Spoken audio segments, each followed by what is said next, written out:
When people ask me, what's so special about First Baptist on Fifth? I answer quickly.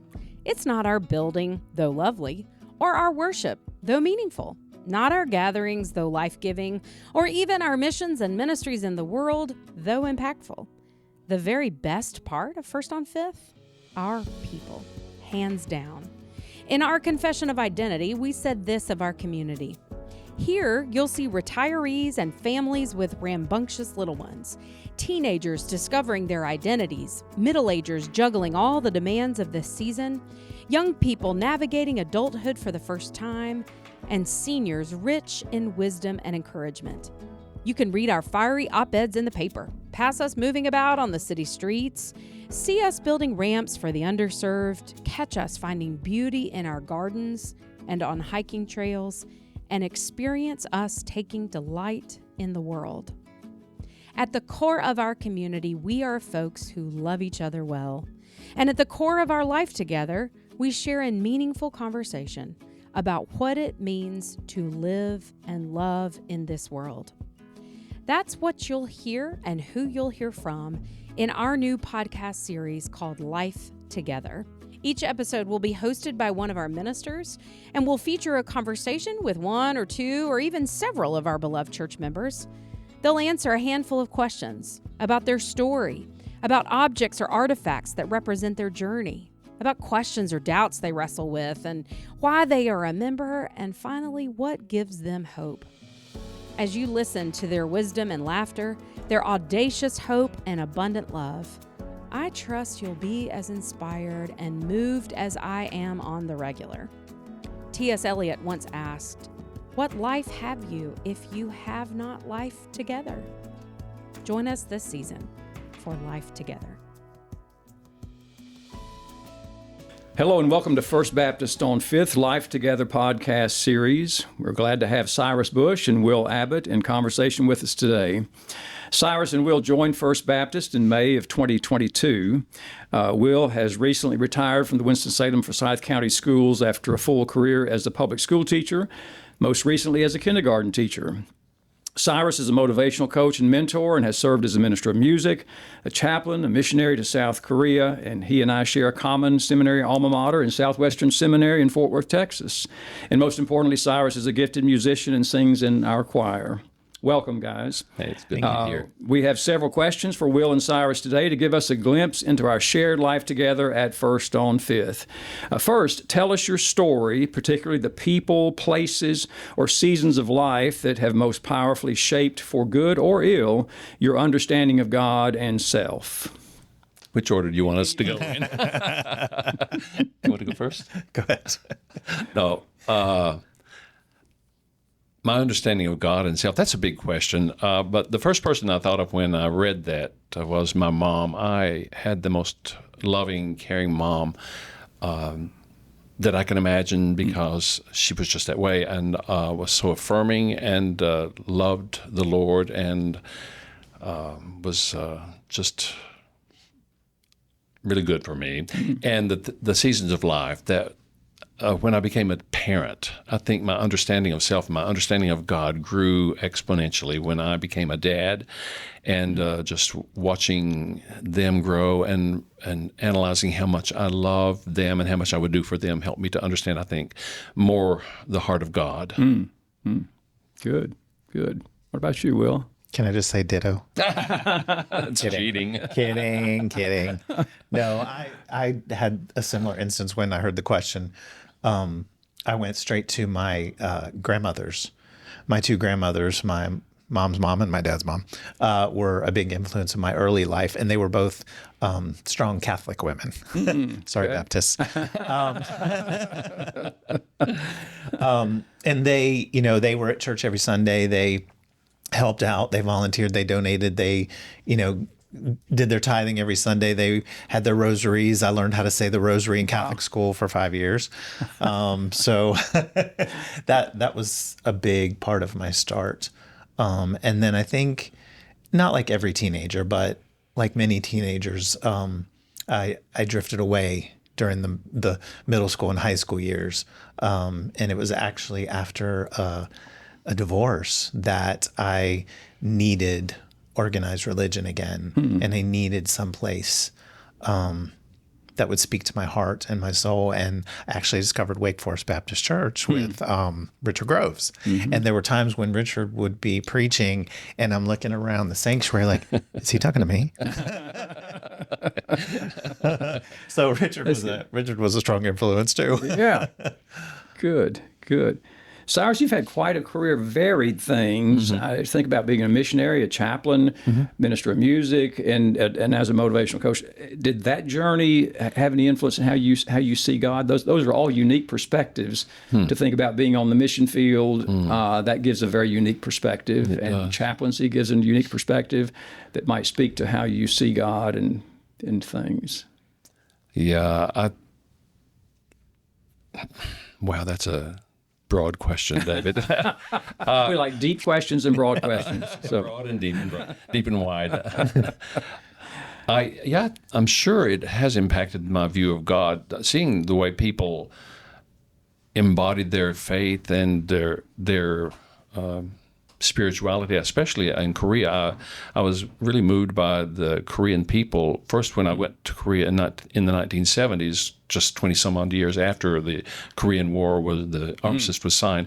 And so seeing the vibrancy and vitality of their faith, because it was like they were clinging to faith and hope like a life raft. They had been through such horrific times with the Japanese invasion and the Korean War.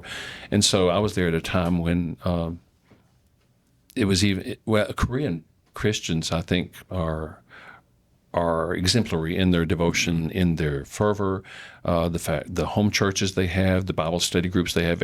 Most Christians have a Bible and they have a hymnal, and some Bibles have the hymnals. But that was one of the things that impacted. Well, I saw people's faith in God clearly in that, and then in coaching, you encounter all sorts of situations with people who are struggling and who need to know that they are not alone, and coming to the realization that they are loved vicariously, I think, or through me, understanding God loves them. Good. Will, what about kindergartners? They teach you anything about God? There was definitely a lot of prayer involved. I've heard kindergartners can ask some insightful questions. So they really do. I love them.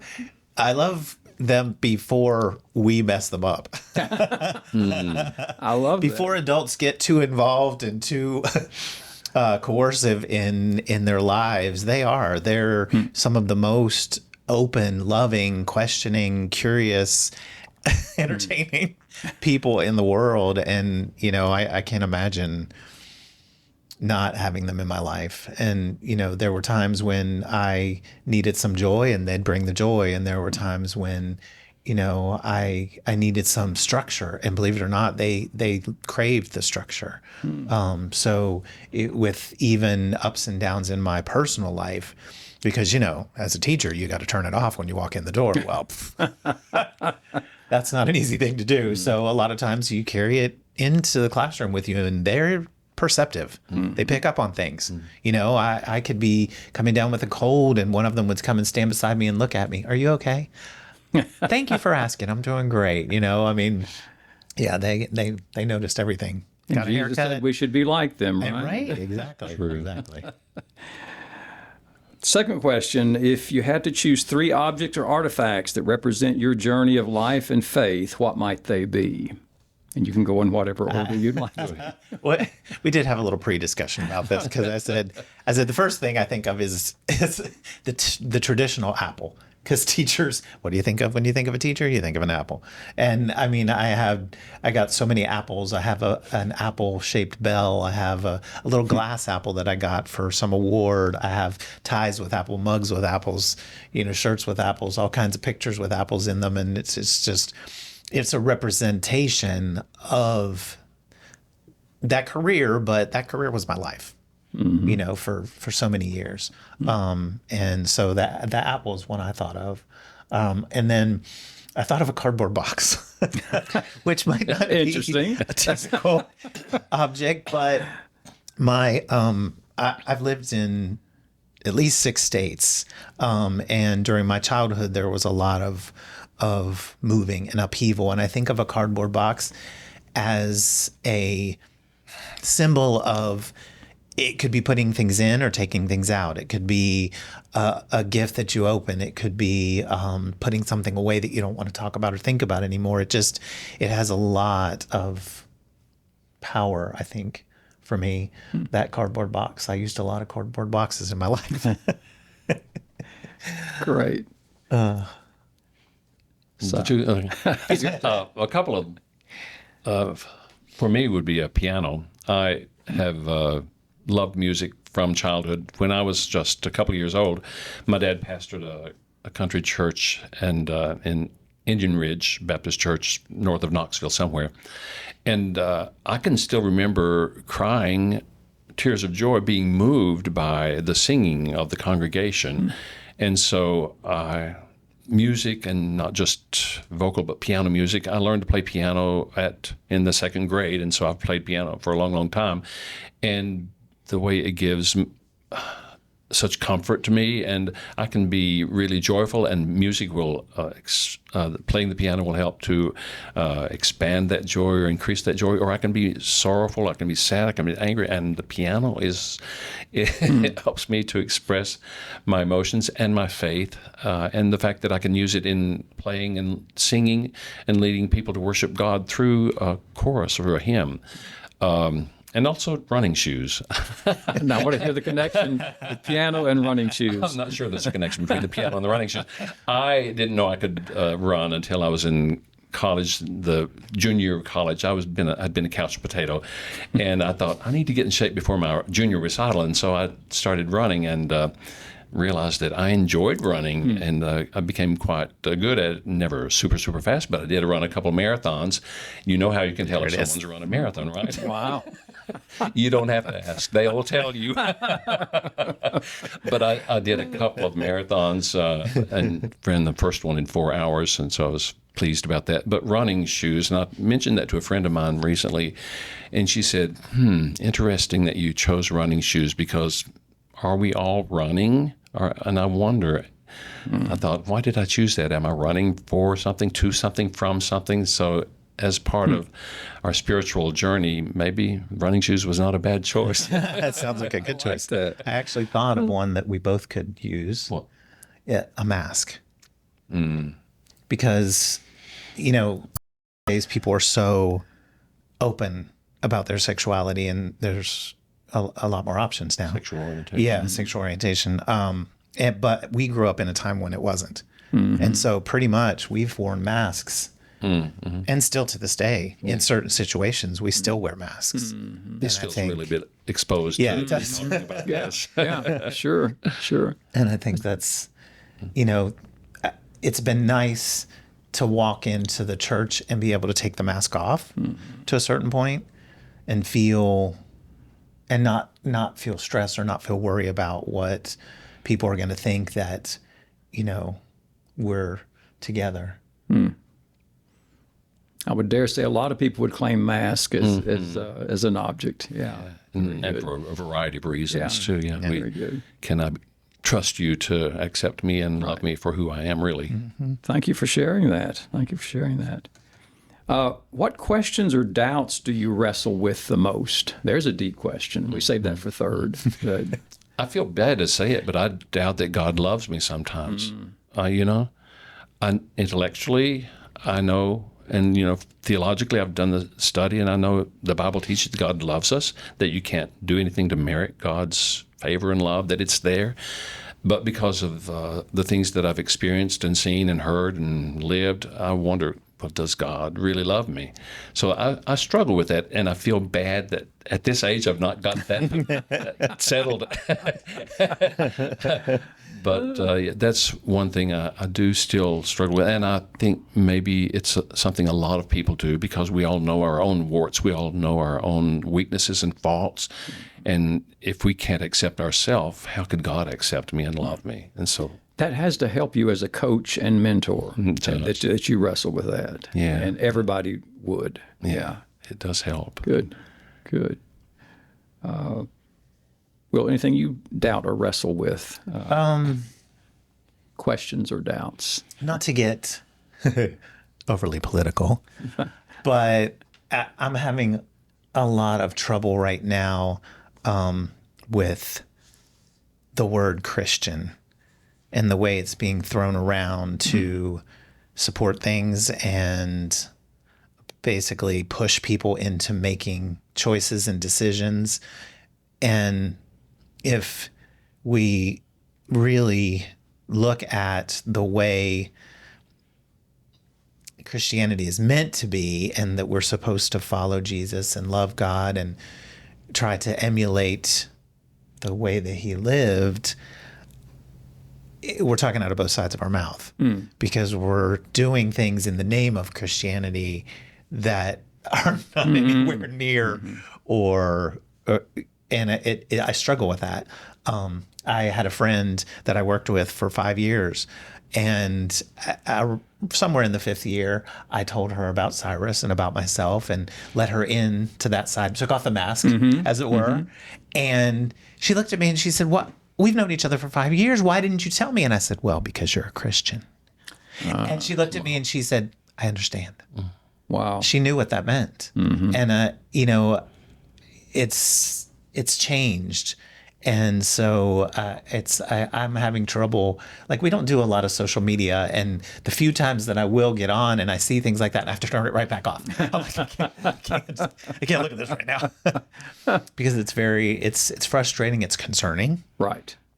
And yeah, that's where And it seems to be more exaggerated even every day. very much. Yeah. Very much. Good. How or why did you come to become a member of First Baptist on Fifth? Is there a unique story there? There is a good story there. Or any unique First on Fifth stories that you would share with folks? He was a music minister for a Presbyterian church for many years. And when he stopped and said, I think I might like to be in the congregation for a little while. Many years ago, we Googled open affirming churches. And the closest open and affirming church we found was in Asheville. So once a month for a year, at least, once a month we drove to Asheville to go to church because they were an open and affirming church and they lived that. And we loved our Sundays there. And so then fast forward to more recent. Yeah. Right before COVID, we thought, this driving to Asheville's a lot. Once a month, maybe we could try again. So we Googled it again, and lo and behold, a few churches around here came up, and we tried 3. This, no offense, being the 3rd one. They weren't in any particular order, alphabetical or something. Let's just go with that. And this was the one that we just sort of felt the most connection with, the most comfortable in. And then literally we shut everything down for COVID. So I think we came 1 or 2 Sundays and then shut down. One of the things, when we came in one Sunday, and music stirs my soul, I'm going to get emotional. But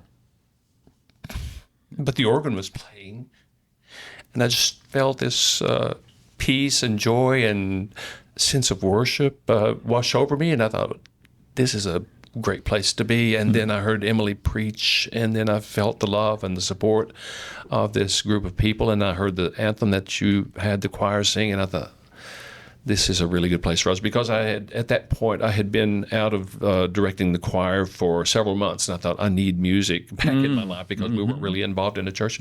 And so for me, the music aspect, as well as the open and affirming aspect of this church, drew me to this place. Fantastic.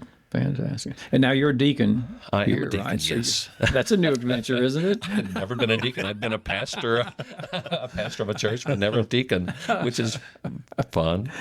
That's great. The final question, and Will alluded to what a challenging world this is. What gives you hope right now, even in the midst of all the challenge that we see? Is anything that you see that gives you hope?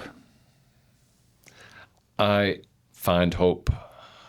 I have quiet time most mornings, and I look out the window and I see trees, and I see the grass, and I see the clouds, and I see the consistency, the constant message that God is still on the throne. God is God, and even though we may be going through chaos as a world, as a nation, God is still God, and that maybe I don't need to be quite so upset, and that God's love is a constant. And then I see that in people, how people have acts of love. And we were going down the freeway the other day, and there went a truck full of water going to our friends in western part of the state that had that horrible hurricane.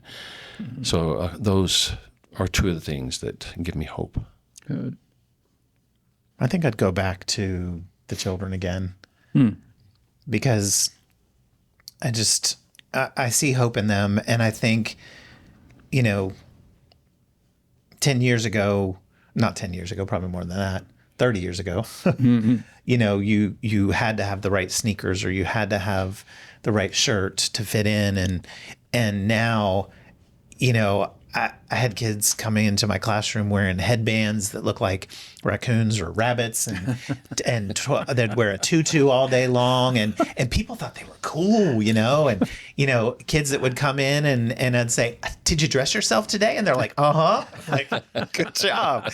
Nothing matched, but it didn't matter. They were proud of themselves because they had made that accomplishment, and I just, that innocence that they have. Again, as long as we don't mess it up as adults, I just see them as being more open and accepting of each other. And, as a teacher, you can say, we don't do that, and fuss at them. 2 minutes later, they're hugging your leg. There's a forgiveness there. And so that gives me hope that this is their world. The rest of us are living here for a little while, but they're the ones that are going to, take over. And I just, that gives me hope. That You're going to have to find some preschoolers to stay around. I know. I think they're the ones that keep me young, because when I've told many people that I retired after 30 years, and they're like, "You don't look old enough to retire for 30 years." I'm like, well, it was them. They kept me young. Those 5-year-olds. Right. Well, you all have been a blessing to us in what you shared with us today. Thanks to Will and Cyrus for sharing in conversation today, and to you, our listeners, for tuning into the Life Together podcast. To listen to previous episodes, you can find them on our website, firstonfifth.org, or wherever you get your podcasts. Thanks for listening.